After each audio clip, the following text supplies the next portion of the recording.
आज के इस वीडियो में हम बात करेंगे कि खजूर का कब, कैसे और कितना इस्तेमाल करना चाहिए, इसके फायदे और नुकसान क्या हो सकते हैं और इसे किन किन चीजों के साथ खाना ज्यादा बेहतर ऑप्शन हो सकता है। अगर आप वजन बढ़ाने या घटाने की डाइट फॉलो कर रहे हैं तो ऐसे में खजूर को आपको किस तरीके से अपने खाने में शामिल करना चाहिए। लेकिन खजूर भी कई तरीके के होते हैं और सभी के कुछ न कुछ अपने फायदे भी होते हैं। लेकिन एक ऐसा खजूर भी होता है जिसका आपको कभी भी इस्तेमाल नहीं करना चाहिए और इन सब बातों के बारे में हम वीडियो में जानने की कोशिश करेंगे। दोस्तों, खजूर ड्राई फ्रूट्स यानी कि सूखे फल की श्रेणी में आता है जिसमें कॉम्प्लेक्स कार्बोहाइड्रेट की मात्रा सबसे ज्यादा होती है और जो कि शरीर को एनर्जी प्रदान करने का काम करता है। साथ ही इसमें कई तरीके के विटामिन्स और मिनरल्स भी मौजूद होते हैं जो कि ब्रेन फंक्शन को इम्प्रूव करने और हड्डियों को मजबूती प्रदान करने का काम करता है। इसमें पाए जाने वाला फ्लेवोनाइड, फेनोलिक एसिड और दूसरे एंटीऑक्सीडेंट याददाश्त को बढ़ाने, आंखों की सेहत को इम्प्रूव करने और कैंसर जैसी बीमारियों से प्रोटेक्ट करने में भी काफी हद तक मदद करता है।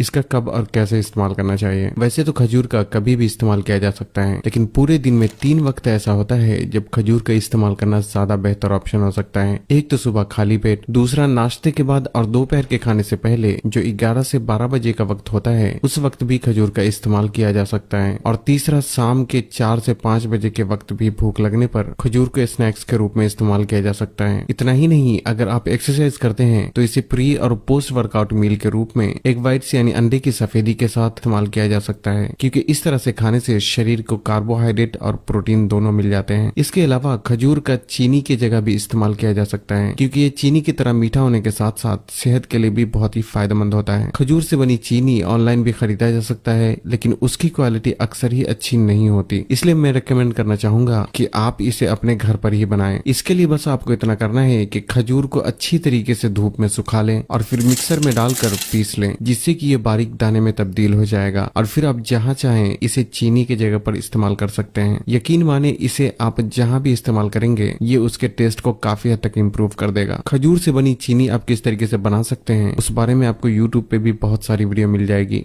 अब बात करते हैं कि आप एक दिन में कितना खजूर खा सकते हैं। दोस्तों, ये आपके फिटनेस गोल पे डिपेंड करता है। खासकर खजूर एक सूखा फल होने की वजह से इसमें नेचुरल शुगर और कैलोरीज भी ज्यादा होती है, इसलिए एक बार में इसका थोड़ी मात्रा में ही इस्तेमाल करना चाहिए। आमतौर पे अच्छी सेहत मेंटेन करने के लिए सुबह खाली पेट 2 से 3 खजूर खाना ही काफी हो जाता है और ज्यादातर लोगों को खजूर का इसी तरीके से इस्तेमाल करना चाहिए।